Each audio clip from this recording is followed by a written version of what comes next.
were many skeptics and cynics, you know, before I did it. Is it going to work? Do we really need another Bond? But, you know, GoldenEye acquitted itself so well that it kind of shut them up a little bit. There's been so many of them, and you have to somehow reinvent them, you have to keep them fresh, and at the same time, everyone tells you the moment they've heard you've got this job, they say, oh, you must do this, you've got to keep that, you've got to improve on this. You get hundreds of pieces of advice. Everyone has an opinion about it, everyone cares about them, so it's a tremendous challenge to try and do as well as the last ones, to be different and to reinvent it and yet keep it the same. This week sees the opening of Tomorrow Never Dies, the 18th James Bond film. Since Pierce Brosnan took over the role, Bond has never been more popular.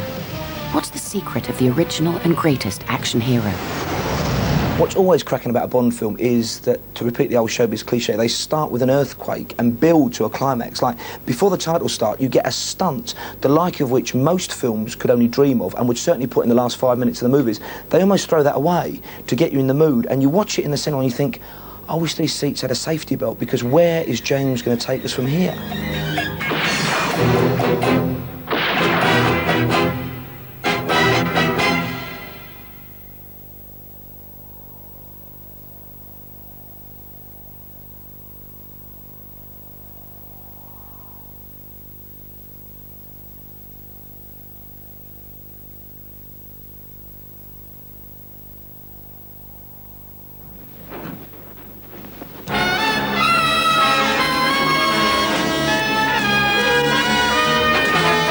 It's pure fantasy. Everything is bigger and larger than life.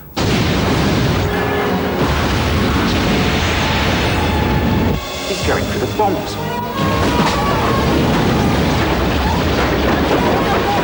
As somebody told me, actually, he's a parson. And he said, when I come in at night, sometimes I'm absolutely whacked. And he doesn't go to his church and pray. He sits down and watches a Bond film, and he said, all my troubles disappear. Sometime around the early 70s, I was telephoned and asked if I wanted to direct one, and I said no. I can't imagine why. I said no, I must have been mad. Very strange to work out why an English spy at the latter end of this century should still be a star to people all over the world, should still be a mythic character.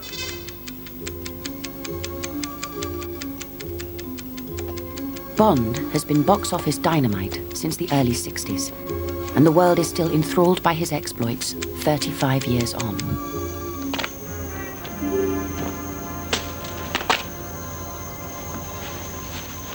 Everybody's got this fantasy figure. In the late 60s, it was the man in a very murky and dark and deceitful world. One man could cut his way through it, maintain his dignity, look fantastic in a tuxedo, and still get the girl. Bond is an amoral creature, acting on behalf of a moral enterprise. The world around him changes, and he adapts and reacts to that world that's changing, but he himself is a fairly constant character. The character is actually the ultimate male chauvinist pig. There's no question of that. It's the man as supreme being, with the woman dotted around him for pleasure, usually occasional, and in danger enough to show that he's a macho man and can get out of it. But it's done so nicely that I've never even heard the women's organisations hint a word against it, and nor should they.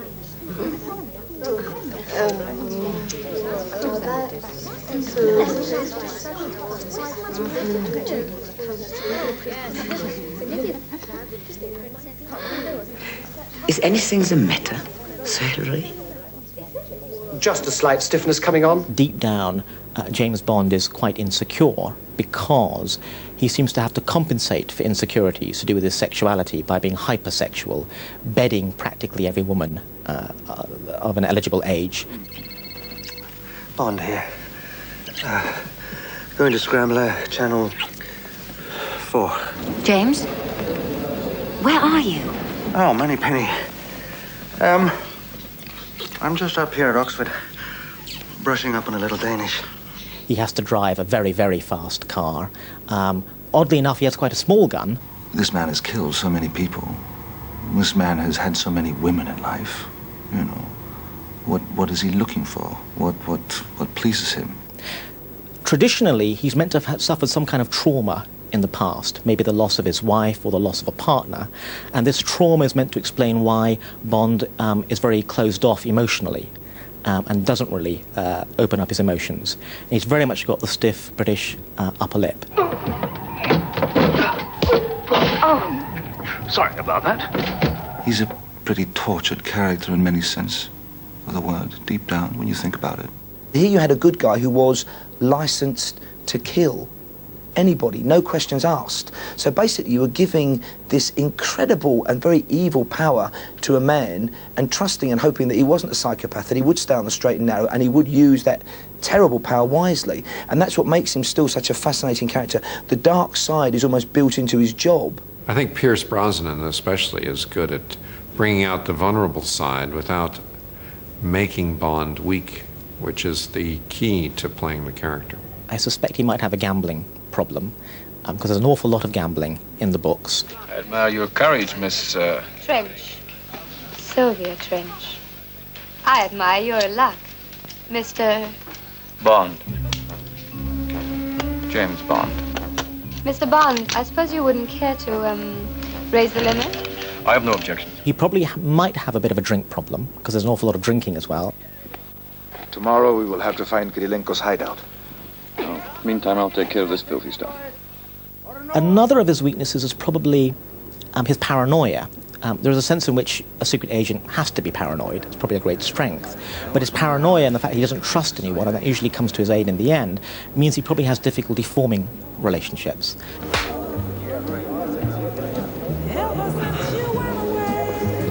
I think James's only weakness, but it is a terrible weakness, is his addiction to crashing and awful puns. You know John Cleese's 3 rules of comedy: no puns, no puns, no puns. And James Bond just didn't listen to that. Smashing, Q.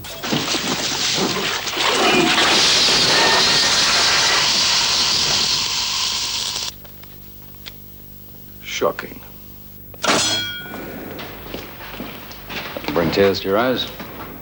You have to keep that tongue-in-cheek and humorous situation where in the midst of absolute mayhem a wry remark is made. I don't think you can change a winning formula. It would be silly.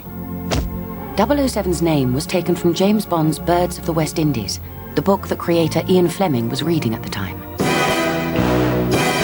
He ended up at the beginning of the Second World War as assistant to the Director of Naval Intelligence, where he was on the sort of fringes of the espionage network, and he incorporated a lot of the material for his later books during the wartime period. After the war, he went and worked for the Sunday Times as their foreign manager. Eventually, in 1952, he sat down and he began to write his first book, Casino Royale. After that, he turned out a James Bond novel pretty well every year. He never had any exaggerated idea at all that, he was writing literature with a capital L. On the other hand, he took considerable care to be very literate. The books are very literate indeed. They're very well written. Part of the appeal of the books is the fact that at the end of the 50s and the beginning of the 60s, Britain was coming out of a post-war austerity. And Bond had all these accoutrements, the handmade cigarettes, the Aston Martin. And I think there was something very aspirational about people's attraction to Bond. They liked all these objects of wealth that he had around him. I'm sure there was lots of elements of his life that were like James Bond. I mean, he did like fast cars, he did like beautiful women, he liked gambling, he liked fine wines, he liked smoking, all those sort of things. I think inevitably when you write from experience. And the things that you enjoy go into that experience, and then you write better for writing about what you know. So I think inevitably there was a bit of unclear and in Bond. He was clear that he wanted to get a film deal, so he went out to Hollywood and he talked to film directors there. Albert Cubby Broccoli was the man who finally brought Bond to the big screen. Cubby was looking around for something new to do, and he met Wolf Mankiewicz, and they were working on the script, and And Cubby didn't seem too interested in the project, and he said, well, Cubby, what would you like to do? And he said, I'd love to do James Bond. No one could have predicted that Dr. No would have been such a huge success, actually. I'm sure that they thought maybe they were lucky to get 2 or 3 out of it. The films have obviously made him a more universal character, although it's a different character in the films to the books, in my opinion.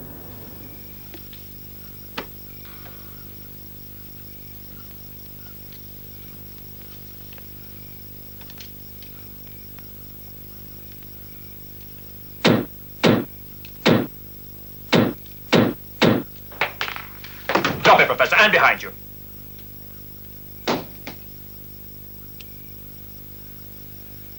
It's funny, I thought you'd turn up sooner or later.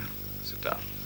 The late Cubby Broccoli really knew what he was doing when he set this thing up, and he set it up in a very fantastic way. There was no other film like it on the landscape at that time. I'd never met a producer before. Producers don't come onto the set and shake hands and welcome a small part actor. I mean, the producer is sort of, well, I suppose he's God in a way, but I mean, you never sort of meet them or anything, but Cubby was always there. I think his personality, the way he treated people, made them respond with a great deal of loyalty, because he was thoughtful and loyal to his friends. He really was the most remarkable man. And, I mean, if it wasn't for Cubby, there wouldn't be Bond today. There's no doubt about that. Cubby Broccoli also produced one other action-packed, wheel-screeching, tyre-burning adventure by Ian Fleming, Chitty Chitty Bang Bang.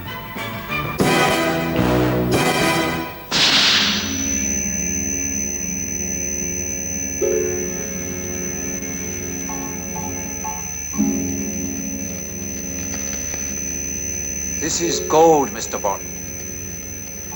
All my life I've been in love with its color, its brilliance, its divine heaviness. I welcome any enterprise that will increase my stock, which is considerable. I think you've made your point, Goldfinger. Thank you for the demonstration. Choose your next witticism carefully, Mr. Bond. It may be your last. Fleming himself said that the way he constructed the villains wasn't particularly complex. They were all usually foreign. They were never British. They were often a mixture of different races, but usually not Caucasian. If they were Caucasian, they were from a distant part of Europe. They often were physically grotesque. They were ugly and often physically deformed in some way. One had a third nipple, for example. It was very easy to get the audience to not like them by creating them in that way. The tape I most recently watched was Goldfinger, and Gert Frobe and I we're not a crossover, so it was great to watch him, because that was one of the great ones. Anyway, there's absolutely no truth in this delicious room that I started running the mad cow disease story simply because Angus Black, the great British beef baron, lost £10,000 in the game of poker to me and refused to pay up. Moreover, there's even less truth in the rumour that I took 100 million francs from the French to keep the stories running for another year. Excuse me, Mr. Carver? Yes. This is a new banker, Mr. Bond. James Bond. Another new banker. I seem to collect them. I think the public has a sort of misgivings, and they have,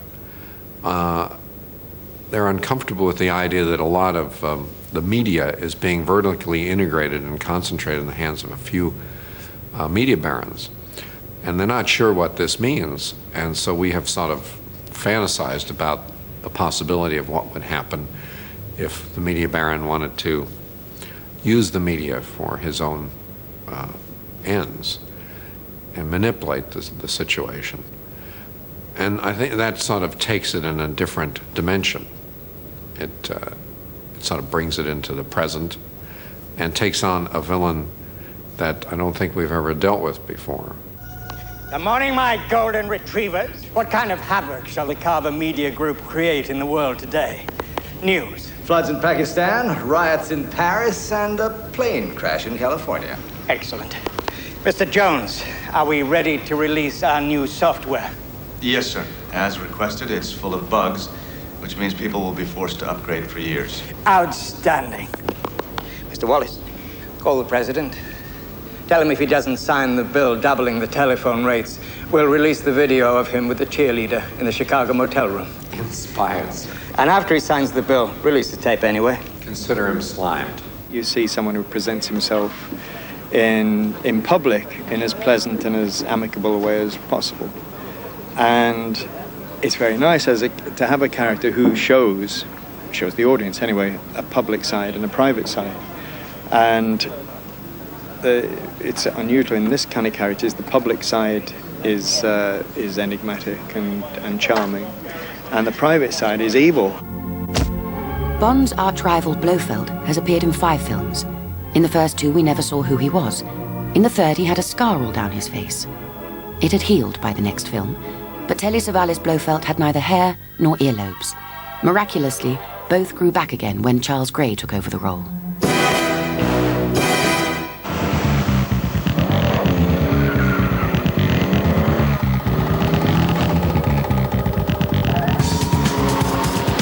If instead of Joe Bloggs, you were James Bond, pursued by burly Boris and his mighty military machine meathead mates, you'd require rather more than some piddly little runaround.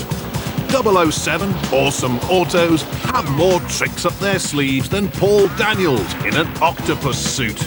With a flick of the wrist, he has Jodrell Bank. The silver screen becomes a smoke screen, and the road turns into an oily slick. No need, of course, to use it on Bob Monkhouse's driveway. If Tommy Terrorist takes a pot shot at your rear window, fear not. There's more chance of the Pope getting smashed. And there's a brand new feature being launched in spring. Yes, it's Bond in the pond. 007 in H2O. This sub-aqua saloon would cost you an arm and a leg, and you'd probably have to deal with a loan shark. Of course, down there's no need for traffic information from the eye in the sky, more like the ear off the end of the pier. Roger Moore, of course, used to star in The Saint as Salmon Templar. What's always grabbed me about Bond, though, is his versatility. His ability to effortlessly drive whatever goddamn vehicle comes his way. Yes, with Bond at the wheel, no one's going to catch this bug. They won't see him for moon dust. And on those picturesque alpine roads, it helps if you can reverse quicker than a battalion of yellow-bellied Italian tanks. Let's see that again. These days, of course, there's always some rotten little tea leaf out to half-inch your jam jar. Should Gunter and his goons try and break in, they'll get a blast of AC/DC. Followed by keep a knocking, but you can't come in.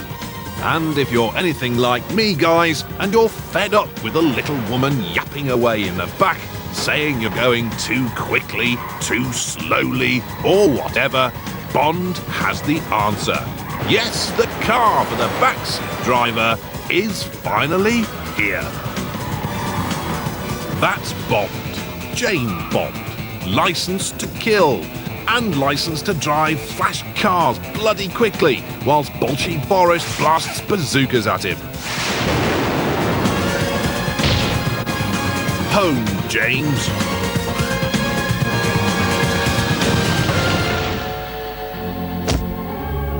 After the success of Bond's car in For Your Eyes Only, Citroën sold a special edition 2CV with tasteful, rather large 007 logos on the doors and go faster bullet holes all over the body.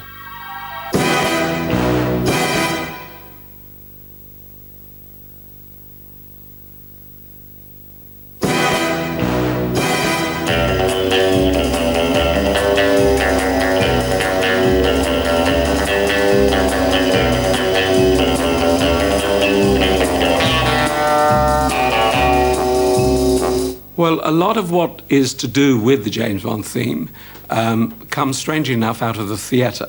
I wrote a stage musical called Belle, the Ballad of Dr. Crippen, about Dr. Crippen, the murderer. One of the main backers was Cubby Broccoli, and Cubby Broccoli liked the score very much, and he asked me to come and see him and Harry Saltzman at their office. He offered me Dr. No. I didn't know much about James Bond at the time, but they said there was 12 weeks in Jamaica, so I said, I'll do it. I did most of the West Indian music, like Underneath the Mango Tree. Underneath the mango tree, my honey and me. Where's that? Then I wrote all the other stuff when I came back to England. But I wasn't completely happy with what I had as a theme song. I felt that I hadn't yet got the character of James Bond.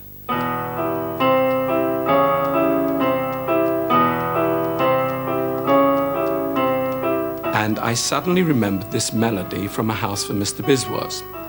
And I dug it out, and this is what the melody is.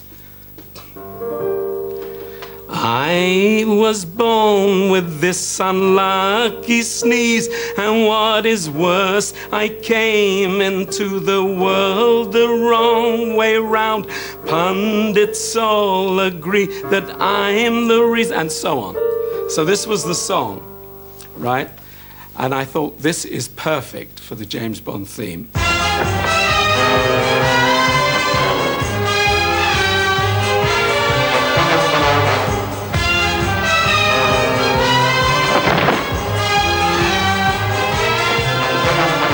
And it's been fascinating over the last 35 years hearing all the different versions, and there have been so many versions of my melody. And right up to today, where you have this wonderful version by Moby.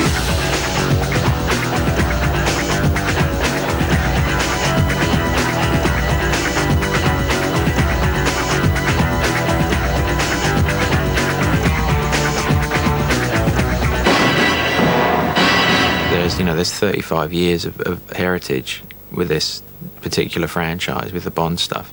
And for me, John Barry's music was 50% about what made the film Bond. Otherwise you've got an action movie.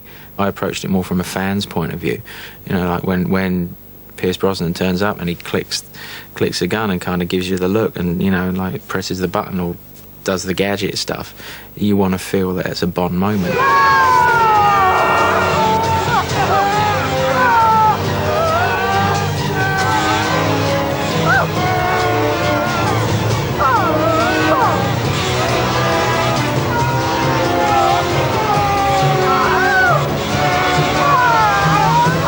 I think the advantage that I had was that I was very aware of Bond music, and I just made the album, Shaken and Stirred, all the old Bond songs, so I'd been working with sort of Bond-flavoured music for about 18 months. Most of the time it was me phoning them up and saying, I'm making this record, this is what the record's about, I'd really like to do this track, and they said yes. There's a couple where, with David McAlmont, he wanted to do a Shirley Bassey one, and Moonraker I'd already done with Shara Nelson.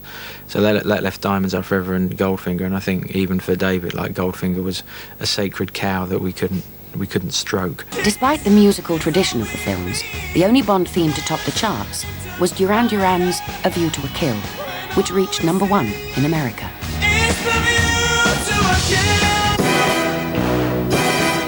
As part of his job as personal assistant to the Director of Naval Intelligence, Fleming used to be in touch with all the various departments that were sort of involved in the war. In the depths of another government department, there was this chap called Charles Fraser Smith, who was developing gadgets for agents behind enemy lines. And this is the character that he adopted as his quartermaster, or as Q. We've installed some rather interesting modifications. You see this arm here? Now open the top, and inside are your defense mechanism controls.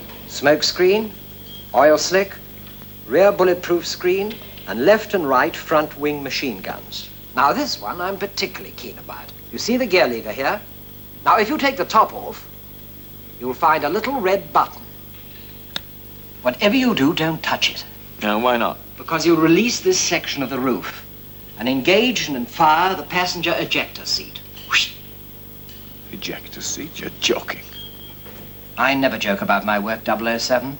Well, a lot of people seem to think that I'm an inventor and will, you know, the mad professor and all that. Of course, Q isn't. He is a collector of all this various equipment.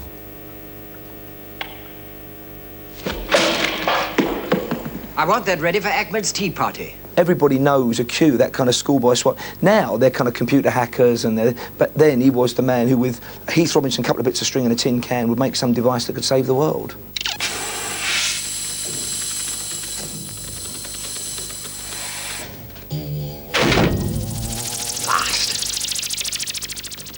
Having problems keeping it up, Q? Experimental model. I think Q is pretty much the way he's always been. He's kind of an institution, and he brings that with him. He knows far more about the character than anyone else does, and he was great, but I don't think he's changed very much. I think M has developed a little bit. Judi Dench has a terrific sense of humor, and she's extremely strong in it, and her character is very strong, and yet she does it with a lightness and a sense of humor, so there's much more playfulness in it. I have a missing British frigate. I'm aware of that. And instead of decisive action, all you want to do is investigate. My goal is to prevent World War III, Admiral. And I don't think sending an armada into the recovery area is the best way to do it. Where exactly did this mysterious GPS signal come from? A commercial communications satellite. Well, who owns it? We're still investigating. Investigating. With all due respect, Tim, sometimes I don't think you have the balls for this job. Perhaps. But the advantage is I don't have to think with them all the time. I think when Dame Judi Dench became M, there was a definite turn in how the Bond women were going to be looked at and for the future. And with this one, even more so. She's kind of more on the side of Bond now. They're less antagonistic, and they have more of a sparring relationship. Your job is to find out whether Carver or someone in his organization sent that ship off course and why. Use your relationship with Mrs. Carver if necessary. I doubt if she'll remember me. Remind her. Then pump her for information. Sam Bond, who plays Moneypenny, is about to play my daughter in a play at the National. And I've directed her, and I've known her for a long time. And I was at Central with her father. It's rather incestuous, isn't it? You're in that bizarre situation of you haven't got very much to do, and you have to try and make some kind of impact in a very brief time. And I think certainly the wit of that relationship helps a great deal. I'm afraid you're going to have to kiss off your lesson, James. We've got a situation here at the Ministry of Defence. We're sending the fleet to China. Uh-huh. I'll be there in an hour. Make that 30 minutes. First hour means good. You always were a cunning linguist, James. Don't ask. Don't tell. I mean, I think she does adore him, and I think that he's very fond of her, but I don't think... Unless he was going to offer her, you know, the house and the children and the dogs in the country, I don't think that she'd be silly enough to fall for the charms. There have been 5 James Bonds, 3 M's, 3 Miss Moneypennies, 5 Ernst Stavro Blofelds, but there has only ever been 1 Q. The Bond women, although portrayed initially as sexual objects in terms of the way the films are publicised, within the actual stories are usually very modern characters in terms of being very professional women. They usually have a clear job. They usually do it very well indeed. And the job is very similar often to what Bond does. Good afternoon. Can I help you? Yes, my name is Bond. James Bond. I'm looking for Dr. Goodhead. You just found her. A woman?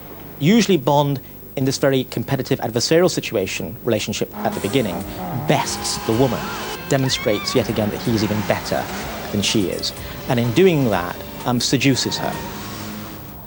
The idea that Bond could, the Bond's weakness for beautiful women would actually be his downfall, arrived quite early on.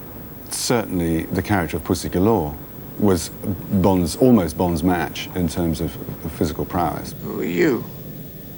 My name is Pussy Galore. I must be dreaming. Some people have criticised Fleming because they believe the subtext there is basically Bond putting women back in their place, where they belong, which is in the bedroom and as sexual objects. And usually in the end, Bond rescues the woman, you know, kind of finally crystallising their dependency on him.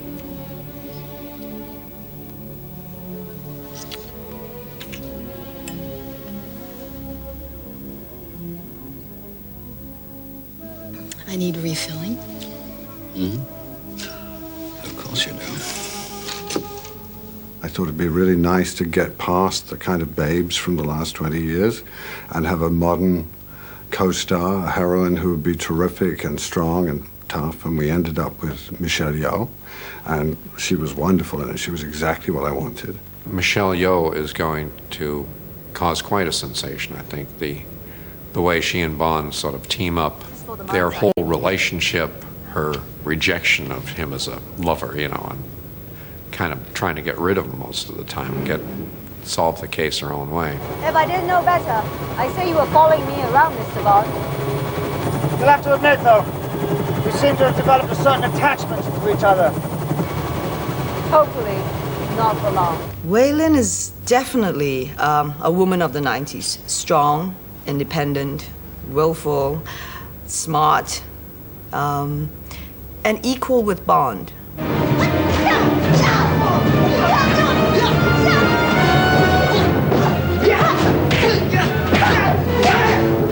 This time, there is a weakness with it, because they presented me with a scenario, a story outline, and I said, well, one of these women should really mean something to him.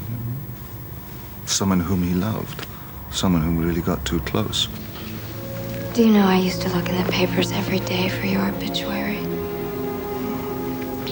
Well, I'm sorry I keep disappointing you.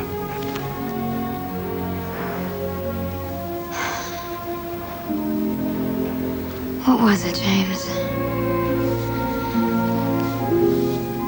Did I get too close?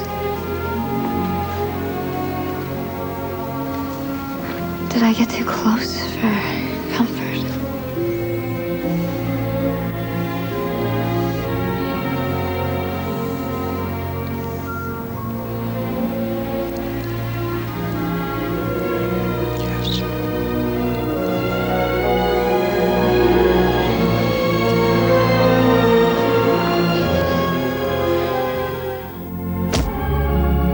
James has slept with 45 women on screen, but has only been married once, to the Contessa Teresa di Vincenzo, who was killed by Bond's arch-rival Blofeld as the happy couple drove away from their wedding.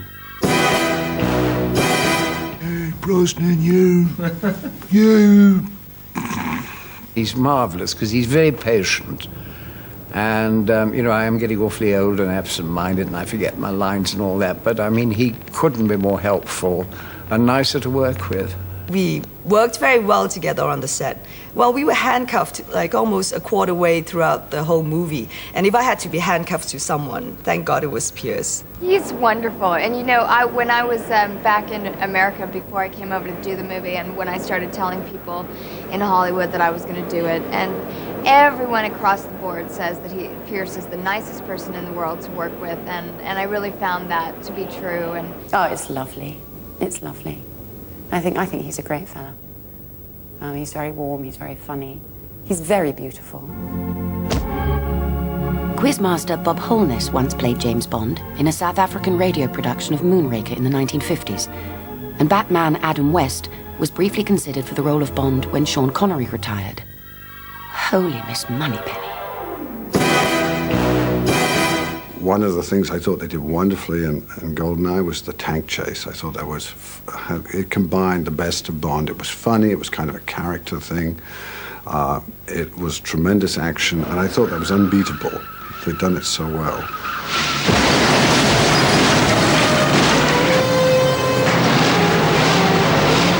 Faster!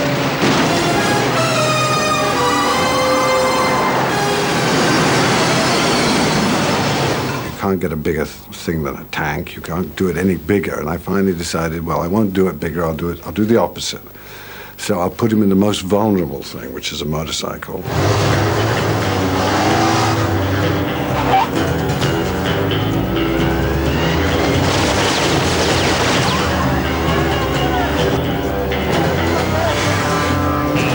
If there's action involved and big special effects and big stunts, they take time to set up.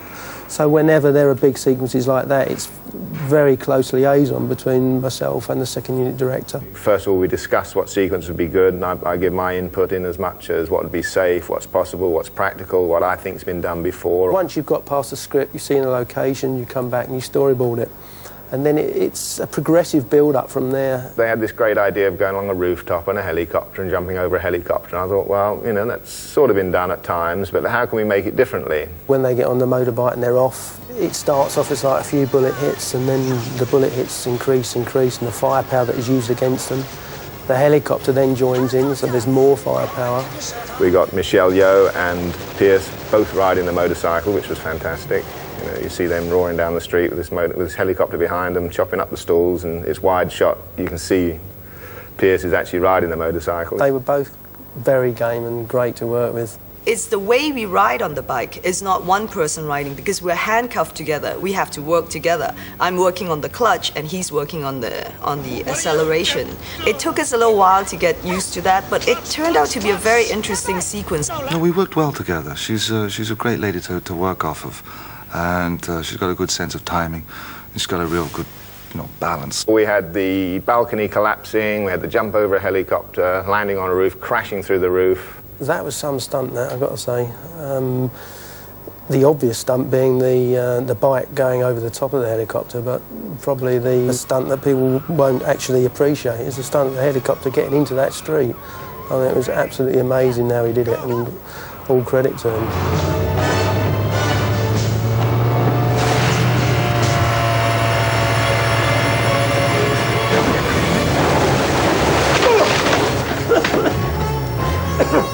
Pop the clutch.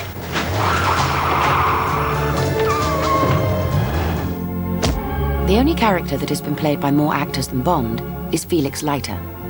The CIA agent has had 7 incarnations and even managed to change race in one film.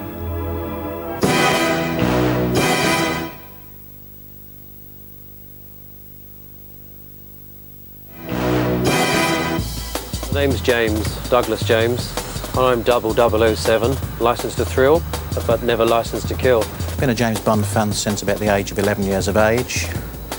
Big hobby of mine, collected toys and memorabilia for many years, and realised that my passion could grow into something a lot larger. Well, what I do for a living is run the James Bond 007 International Fan Club and Archive, in which we produce publications, events, products, everything to do with James Bond, really. I've been running the James Bond Collectors Club since 1985. My whole occupation for the last some 2.5 years has been a double look-alike of Pierce Brosnan in the James Bond role. It's a full-time occupation. I do maybe 3 or 4 gigs a week in 3 or 4 countries a month. I'm forever wearing a tuxedo, the bow tie, and the obligatory watch, and of course the never to be forgotten Walther PPK, and it's the best job in the world. People will pay, thousands of dollars or hundreds of pounds to acquire dolls and figures, road race sets. Tin plate toys from Japan, especially of the Aston Martin, very, very popular. A lot of people tend to be fanatical about all the variations and the different packaging, the boxes, types of products that come from all over the world. There are so many people that are interested in James Bond that they come from all varied backgrounds. I mean, our membership, it could be a bus driver, a doctor, an accountant. We have people as far away as Argentina, Canada, America. Japan is a very big market for James Bond. Well, everybody's usually interested in collecting all sorts of memorabilia, but I think that they join the fan club and then they continue to subscribe to our magazine because we write articles about how the films were made. I wear the commando gear, I have the frogman gear, I have the flying suits. Fans are obviously obsessed with the whole thing, and you do get some strange requests from time to time. I think the strangest one, we've had a few, that we had was somebody wrote in and they wanted to know the inside leg measurement of all of the James Bond actors. And I don't mean the 5 guys that have played Bond, I'm talking about everybody that ever appeared in the movies. From time to time, it's very difficult to go out. Magazines, posters have the face of Brosnan on, and people have become confused, especially in non-English speaking countries. So they then think, it is you, it is him, who is it? And they're confused, and it's then very difficult, if they don't understand the English language, to explain you're not who they may think you are. With Pierce Brosnan coming back in GoldenEye, we're starting to see a tremendous amount of memorabilia on sale, just like we did in the 60s. I would never ever sign Pierce Brosnan. My name actually is James, so it's quite feasible for me just to sign James on there, and they're quite happy with that. But many people do now tend to know me in my real name as Douglas James. I think Bond is universally loved by so many different people, and it cuts across all class and barriers, religious barriers, everything. Everybody loves Bond. Bond merchandising has always been big money. There have been products ranging from special edition BMW Z3s to frozen chips and packets of peanuts. However, a request to market 007 condoms was turned down. I think everybody who's ever been a little boy has got to admire James's gadgets. From the magnetic device for undoing a lady's zip without touching it, through to the briefcase full of stuff from Q. An ordinary black leather case with 20 rounds of ammunition here and here. It's all those little toys and trinkets and fabulous little doohickeys that it's like that great predictability in all Bond films. The first 5 minutes, he goes to see Q. Q gives him a load of stuff. You probably won't possibly ever need this, James. And everybody's going, great, we can't wait for the moment when the exploding talcum powder saves James Bond's life. So that's what it would be. Not the girls, not the cars, the gadgets. In this film, I'm supplying with the 2 main gadgets, which of course is the BMW and the Ericsson telephone. Talk here, listen here. So that's what I've been doing wrong all these years, huh? Look, it also includes a fingerprint scanner and a 20,000-volt security system. And this I'm particularly proud of. The remote control for your car. Tap twice. Well, the Ericsson telephone sort of does everything but talk. But the ridiculous thing is that in time to come, it most likely will do all these things. And people say, oh, how old-fashioned that film was. It's surprisingly difficult to drive, but with practice... You can view pictures down a telephone. You can control things down a telephone, like steer a car. So, in theory, all you need is a camera to see where the car's going, to view on a screen of some sort, and then on the other end of the line, some sort of control of the car. So that's all feasible. Well, let's see how she responds to my touch, AQ.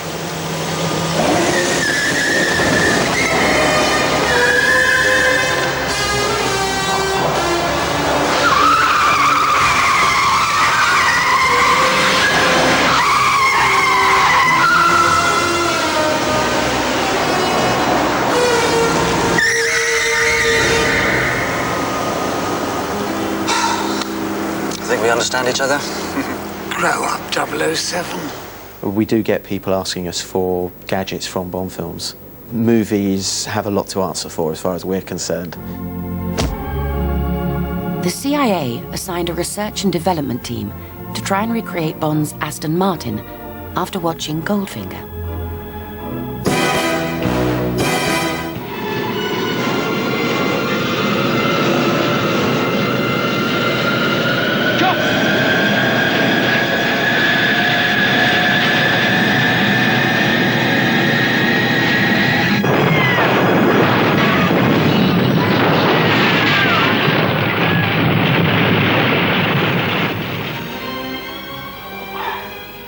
Have you broken something? Only my tailor's heart. The return of Bond has done a great deal for the sartorial qualities of our heroes, who have become rather scrappy of late. Of course, the suit has gone gradually out of fashion, and in fact it hit its nadir, I suppose, round about Bruce Willis and Die Hard 1, where of course the hero becomes the blue-collar man wearing the torn T-shirt. The image of Bond is the man, and what it needs to suggest is a man who can move through several different societies and several different countries and several different environments with ease. James Bond, as imaged by the early films, was the international man.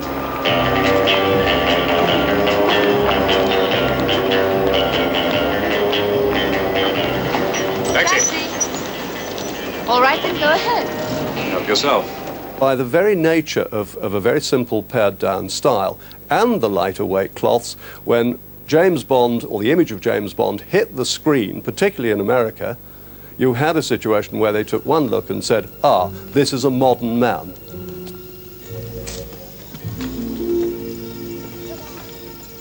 That style was changed ever so slightly with Lazenby. Allow me. And it echoed what was happening in the post-Carnaby Street era. Diamonds Are Forever, where Sean Connery came back to re-establish the part, is quite a sparse wardrobe, but one of the suits actually has very, very elaborate lapels on it, which would never have been seen in the early ones. That was the look of the times. Roger didn't wear anything at all that was extreme. There were far more extreme clothes around being proposed. This was the look of clothes that were being sold all over the country at the time. Timothy Dalton was wearing a three-quarter length leather jacket. Perfectly all right for the period. That was the look of the time.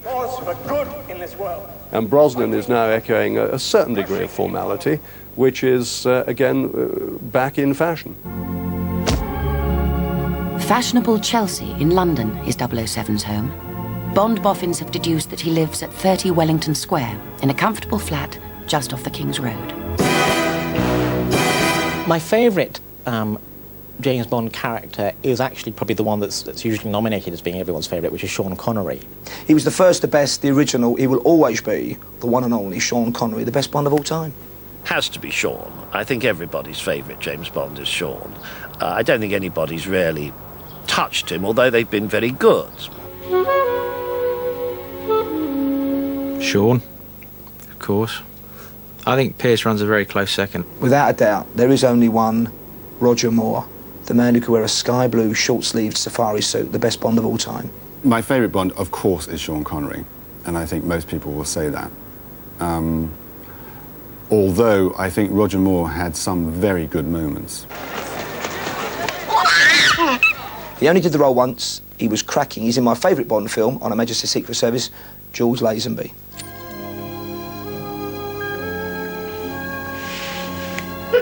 It's true! I loved Roger Moore very much, but I have to say Connery was my Bond. Pierce. Interesting role model.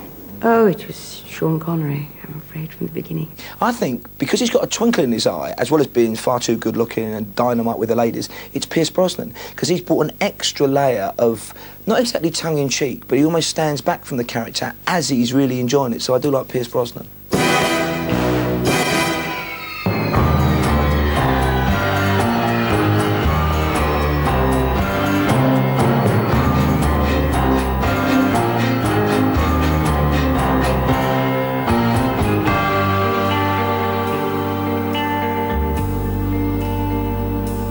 Darling, I'm killed. I'm in a puddle on the floor, waiting for you to return. Oh, what a thrill. Fascinations galore. How you tease, how you leave me to burn.